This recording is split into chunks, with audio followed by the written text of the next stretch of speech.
What are the odds that the Houston Texans win the Super Bowl next year? And what are their odds to win the AFC? Let's get into it. Welcome into the channel. I'm Cody Stoots. Let's talk some Texans, and let's talk about some odds. And even if you're not a gambler, I feel like this conversation is a worthwhile one to have because it kind of gives you an idea of where people who set lines for a living, set odds for a living, and try to not lose a bunch of money on a surprise team gives you a good idea on their expectations and hopes for a team in the NFL. So I want to take a look at the Super Bowl odds, and then I want to take a look at the AFC odds as well. And then we can all laugh in disgust when some team that should not be ahead of the Texans pops up on this list. So without further ado, let's get into it with our friends at BetUS. BetUS is where I do my wagering. You can as well. Hit the link in the description down below. Deposit at least $50 to get gambling on NFL for next season.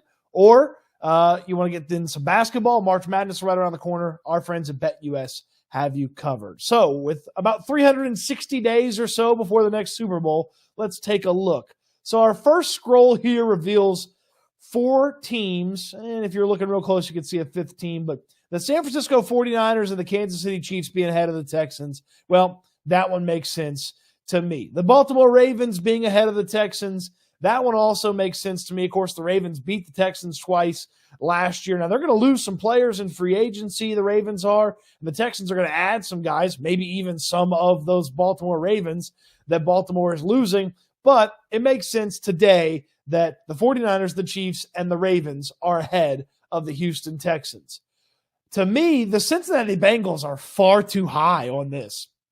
With just 10-1 odds to go out there and win the Super Bowl, I get that Joe Burrow is going to be healthier, you would think, next season than he was this past season. But the Bengals feel quite high on this list, and I feel like the Texans have a solid argument to be even with the Cincinnati Bengals at worst, and maybe even better than the Cincinnati Bengals. Let's give us another scroll here and see where else these other teams land in front of the Houston Texans. All right, the Buffalo Bills, certainly they were around in the conversation this year. They were one of the better teams in the AFC. Got hot there at the end. They got to have some good luck go their way. They won the AFC East, but they're going to need to take it to the next level. They're bringing back pretty much everything from this year's team, maybe some slight improvements. I understand why Buffalo would be ahead. The Detroit Lions, look, they played for an NFC championship. They should be ahead. They kept Ben Johnson, their big-time offensive coordinator. No argument there that they're ahead of the Houston Texans. The Philadelphia Eagles? Really?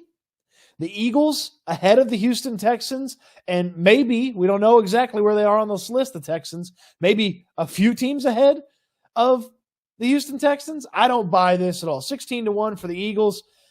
This is another team that the Texans should at worst be even with. Look at the quarterbacks. Look, I understand Jalen Hurts was really good 2 years ago, and he was solid this past year, but he turned the ball over a tremendous amount, and you could see where Jalen Hurts maybe not as good as he was 2 years ago, and C.J. Stroud, they kind of pass each other there as C.J. Stroud ascends past Jalen Hurts. They're an older team. They're a little cash-strapped as well, but there's still a lot of solid players there. They changed out a bunch of coordinators. Again, if it's a big gap between the Texans and the Eagles, I don't buy it, but the Eagles for sure being ahead of the Texans, I don't know about all that. Let's get another scroll in here. Still no Houston Texans. The Cowboys at 16-1. Give me the Texans with better chances to win than the Cowboys. Now, it's worth noting and adding in here that NFC teams are going to have a slight advantage because the AFC is tougher and deeper. So NFC teams heading in ahead of the Texans on this list, I understand it a little bit to an extent, but the Cowboys being there, I like the Cowboys' overall makeup of their team. They're not going to have to swap out too many pieces, but there's still something that just kind of feels like that's not a championship caliber team. The Miami Dolphins at 20-1 here. That's a little low. I like the Dolphins. Now, if they pay Tua Tagovailoa a bunch of money and can't go out there and add to the team that they have, that might not be a good one. The Texans should be within shouting distance or even with the Dolphins. Green Bay Packers and the New York Jets check in as the final two teams ahead of the Texans, who show up with 25-1 odds to win the Super Bowl next year. The Jets being ahead of the Texans, I don't buy that. Look, I know Aaron Rodgers is going to come back, but he wasn't good that final year in Green Bay. He's coming off of a serious injury, and the Jets have some talent, certainly on offense. Garrett Wilson's a nice player. Breece Hall's a very nice player. That offensive line is still in flux and not nearly where it needs to be for an aging quarterback who's not getting any better. Okay, like Aaron Rodgers is as good as he's going to be right now, and he's not going to get better. Now, he's not going to be last year in Green Bay Aaron Rodgers, but he's not going to be MVP Aaron Rodgers either. So I don't buy that the Jets should be ahead of the Texans. You want to make them even, that's fine with me. The Packers, I don't understand this at all. Again, perhaps maybe because they're an NFC team and the real challenger for them in the NFC North is the Lions, and if they could somehow get past the Lions and find themselves in the playoffs, they might be able to coast through the NFC. So I understand that, but C.J. Stroud's better than Jordan Love. Again, offensive line flux. That defense is a little disappointing for Green Bay. And then the Texans check in at 25-1. So as I look through this list, I'll go Jets, Packers, Cowboys, Eagles, and Bengals. I'll say 5 teams that I don't fully buy the argument they should be ahead of the Houston Texans in the odds to win next year's Super Bowl. So 5 teams on this list, and with the Packers, Cowboys, and Eagles, 3 of them being NFC teams. And again, we mentioned the NFC teams have a slight advantage. The NFC not as deep as the AFC right now. Let's flip it over to the AFC odds. So just the AFC, not worrying about the NFC teams or anything like that. The Texans, and now this is DraftKings. This is a different one because BetUS doesn't have their lines up just yet. Chiefs, Bills, Ravens, Bengals, Dolphins, all ahead of the Houston Texans, who check in to win the AFC at 12-1. Again, the Bengals are too high. The Dolphins have an argument to be slightly ahead of the Texans, I suppose, but it's worthwhile saying that the Texans should be even with the Bengals and the Dolphins in the AFC Championship odds. I understand the Ravens being ahead. I understand the Bills being ahead, and I certainly understand the defending Super Bowl champion Kansas City Chiefs being ahead. Checking in right behind the Texans, though, how about those Chargers? The Chargers are a team to watch in 2024.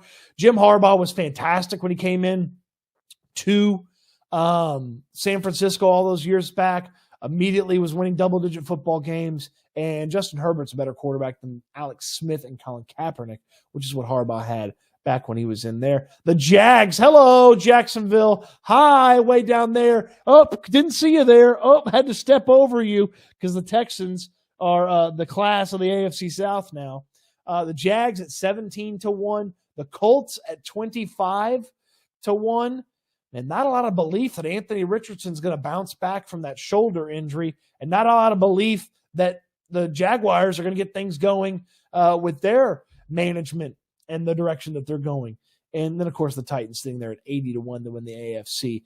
They stink. They're in a stinky situation, and they're going to be near the bottom most of the year.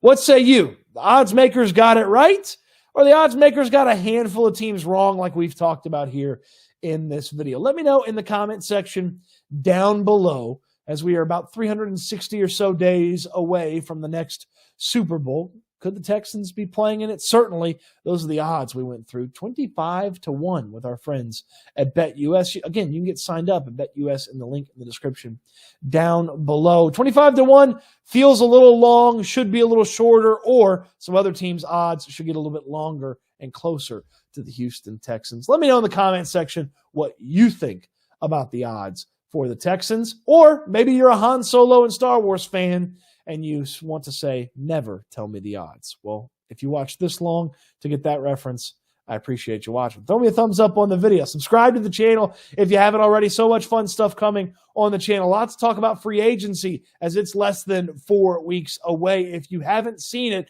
I'll have a video series with Landry Locker breaking down a free agent per day until free agency gets here. Derrick Henry is already in the books. You can find that on the channel. Subscribe to the channel so you don't ever miss anything. And of course, I appreciate you watching. Hope you enjoyed the video, and I can't wait till we talk Texans again soon.